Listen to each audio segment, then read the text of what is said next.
सोचिए, यहां पर आपकी मृत्यु होगी तो डायरेक्ट स्वर्ग में जाओगे। यहां जब आप जलाए जाओगे, कितना आनंद आएगा यहां जलने में। अत्याधुनिक है एकदम, और इलेक्ट्रिक वाला है, तो फुकाई में टाइम ना लगी, डायरेक्ट चल जाइएगा, हर हर महादेव, स्वर्ग जाओगे।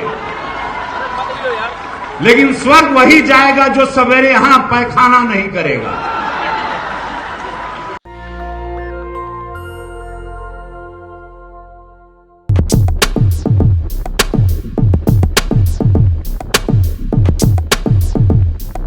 नमस्कार, मैं शंभू कुमार सिंह और आप देख रहे हैं नेशनल दस्तक। मैं आपके साथ कब तक हूं इसका कोई भरोसा नहीं है, क्योंकि किसी का कोई भरोसा नहीं है। भरोसा अब उसी के पास है जो गृह मंत्री है, प्रधानमंत्री है, मुख्यमंत्री है।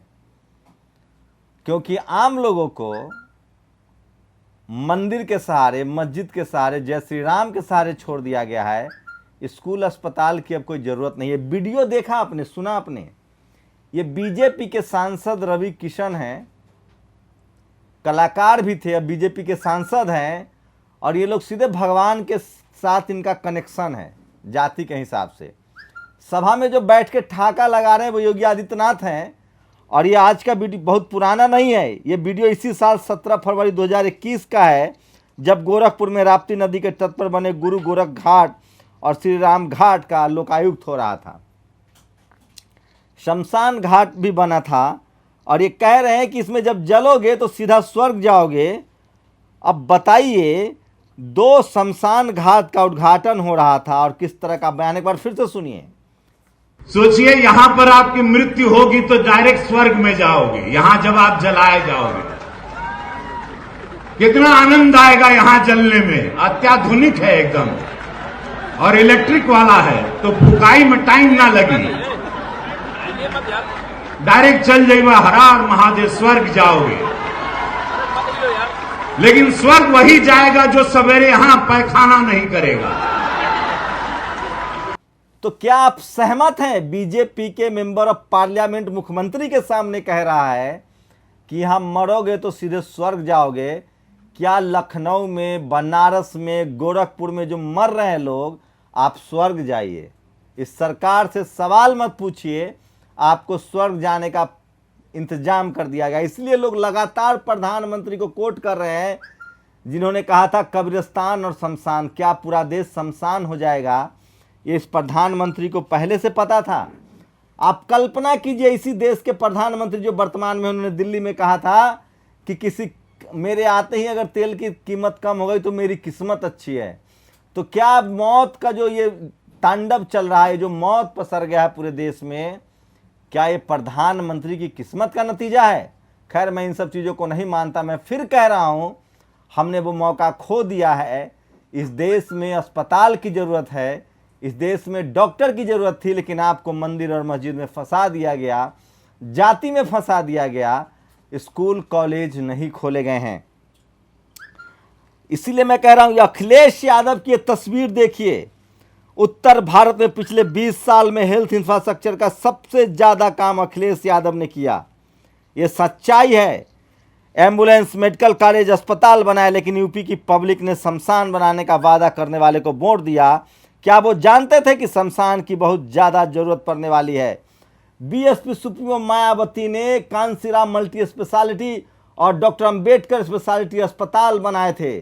सरकारी अस्पताल बनाना छोड़ दिया गया, निजी अस्पताल भी नहीं बनने दिया गया।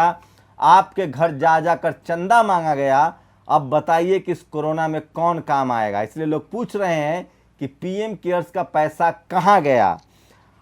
ये अमित शाह के आज की वीडियो तस्वीरें हैं, एएनआई की तस्वीरें हैं, दिखाएंगे मेरे एडिटर, जो 70 साल से ये अभी भी बंगाल चुनाव में एनआरसी पर भाषण दे रहे हैं। मास्क नहीं लगाया तो आपके देश का गृह मंत्री चुनाव की रैली कर रहा है। आपको चिंता करने की जरूरत नहीं। इसलिए डॉक्टर उदित राज लिखते हैं, पीएम केयर फंड का पैसा कहाँ गया? उस पैसे से ऑक्सीजन, एम्बुलेंस, दवा, वैक्सीन की व्यवस्था होनी चाहिए थी। लगता है अंबानी अडानी के यहाँ निवेश कर दिया गया है। और अब टीवी का पाप देखिए, ये सरकार सिर्फ टीवी से चलती है। ये मोन्टाज में भी आपने देखा होगा, मोदी जी के लिए क्या क्या कहा जा रहा था। शेर हैं, शेर पाले हैं, वैक्सीन गुरु, मोदी मंत्र से हारेगा कोरोना, मोदी मंत्र से मिटेगा कोरोना। वो सिकंदर ही कहलाता है कोरोना से लड़ना जिसको आता है। ये लड़ा है हमारे साहब ने कोरोना से। और ये देखिए लवली सीरीज लिखती हैं, लाखों लोग कुंभ में बिना मास्क के गए, वो भक्ति कहलाती है। इस महामारी में हजारों लोग बिना मास्क के रैली का हिस्सा बने, वो राष्ट्रवाद कहलाता है। पर अगर आप अपनी कार में बिना मास्क अकेले पाए जाते हैं तो वो क्राइम कहलाता है। तो लगातार आप सोचिए, आपको तय करना है कि आपने जो सरकार चुनी थी वो मंदिर मस्जिद के लिए चुनी थी, मंदिर बना दिया गया, मस्जिद के नाम पर उलझा दिया गया, जाति में आपको बांट दिया गया, धर्म में बांट दिया गया। आज हम सब मरेंगे और इसकी जिम्मेदार हम हैं। हम मरेंगे नहीं तो हमारी आने वाली नस्लों को सीख नहीं मिलेगी और वो तब अस्पताल, स्कूल, डॉक्टर बनने का, विज्ञान की बात नहीं करेगा। कुर्बानी तो हमें देनी पड़ेगी। पूरे यूरोप में 2 वर्ल्ड वार हुए, first world war, second world war, करोड़ों लोग की मौत हुई। आज यूरोप का कोई देश आपस में लड़ना नहीं चाहता है, वो तो अपने पर्यावरण को ही बचाता है और ह्यूमैनिटी के इंडेक्स पर सबसे ऊपर है क्योंकि उसने दर्द झेला। हमारे देश में अब तक लोगों को लगता था कि सारा काम मंदिर मस्जिद से होगा, धर्म से होगा। अब बताइए कि अब जब इस तरह की महामारी फैली है तो जरूरत क्या, अस्पताल की, स्कूल की, डॉक्टर की या किसी मंदिर की? आप बताइए। चंदा वसूला गया घर घर में।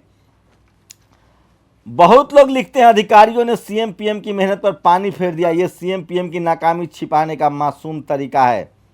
आगे प्रशांत टंडन लिखते हैं, मौत के तांडव के बीच एक आदमी ताली पीटकर चुनावी रैलियां भी कर रहा है, इतिहास इसे कभी माफ नहीं करेगा।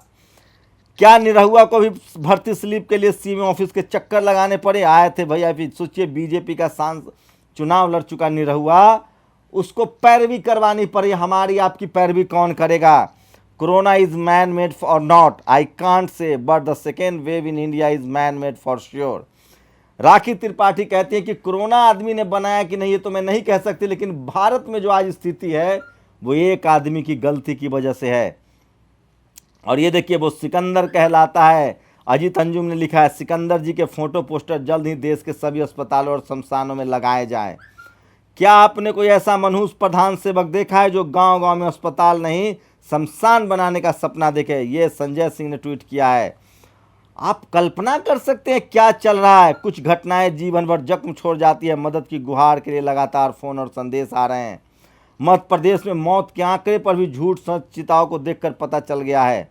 केंद्र सरकार की कोविड रणनीति, स्टेज 1 तुगलकी लॉकडाउन लगाओ, स्टेज 2 घंटी बजाओ, स्टेज 3 प्रभु के गुण गाओ, राहुल गांधी ने ट्विटर पर लिखा है। स्टेज 3 प्रभु के गुण गाओ, आपको सिर्फ भगवान के सहारे छोड़ दिया गया है। अभी तो ये 10 लाख से ज़्यादा लोग देश भर में अपने फैले घरों में लौटेंगे और कोरोना खतरनाक जानलेवा संक्रामक बीमारी है। ये कुंभ की तस्वीर है। ये सब लोग जब घर लौटेंगे तब देखिएगा कि क्या होगा। और चित्रा त्रिपाठी अब भी लिखती है, मंत्र मोदी मंत्र से हारेगा कोरोना, 10:30 बजे विशेष मेरे साथ। देश की दुर्गति में सिर्फ नेता नहीं बल्कि ऐसे बिना दिमाग के पत्रकार भी हैं। जनता भूलना नहीं, इनको याद रखना, कोरोना मंत्र से भगाएंगे। तो ये तमाम खबरें मैं ले रहा हूँ डियर मिस्टर। तो ये बड़ी खबरें थी जो मैं आपके साथ शेयर कर रहा था, लेकिन उससे भी एक और ख़तरनाक खबर आई है, बहुत ज़रूरी है। किसान आंदोलन में सिंघू बॉर्डर पर किसानों के टेंट को जला दिया गया। तस्वीरें देखिए। राकेश टिकैत ने कहा है कि ये घटना है या किसी की करतूत है, हम जरूर पता लगाएंगे। और वहीं इस देश के chief justice of India Bobde ने बहुत बड़ा झूठ बोला है और वो झूठ अब पब्लिक प्लेटफॉर्म पे आ गया है। बोबड़े ने कहा था कि डॉक्टर अंबेडकर संस्कृत को राष्ट्रीय भाषा बनाना चाहते थे। जब तक इस तरह की बात उन्होंने किसी भी किताब में नहीं लिखी। उन्होंने ये तो जरूर लिखा है कि भारत कुछ भी हो लेकिन एक धर्म विशेष का राष्ट्र ना हो, हिंदू राष्ट्र ना हो। अब बोबड़े साहब कह रहे हैं, अब इसी से कल्पना कर सकते हैं कि इनके फैसले की बू कैसे आती होगी।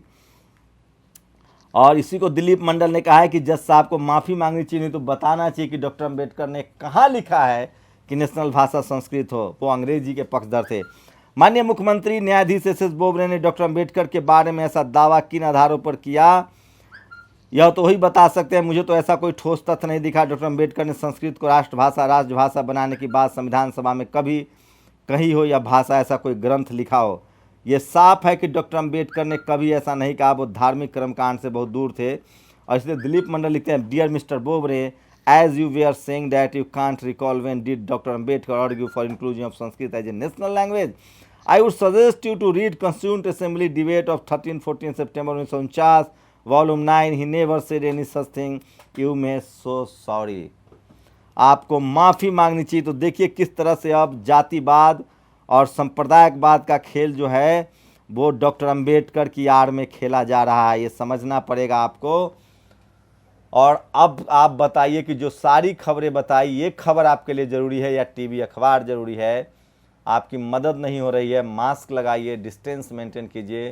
कोरोना एक संक्रामक बीमारी है, इससे बचने की ज़रूरत है। इस सरकार ने आपको आपके सहारे ही छोड़ दिया है। आपको अपना ख्याल खुद रखना पड़ेगा। अपनी प्रतिक्रिया जरूर दीजिए। शुक्रिया। दस्तक की आपसे गुजारिश है कि अगर इसको बचाना चाहते हैं तो नेशनल दस्तक को सब्सक्राइब करने के लिए रेड कलर के सब्सक्राइब बटन को दबाएं, फिर बेल आइकन की घंटी दबाएं। नेशनल दस्तक को बचाने के लिए बहुत ज़रूरी है कि हर खबर को शेयर करें, लाइक करें, कमेंट जरूर करें।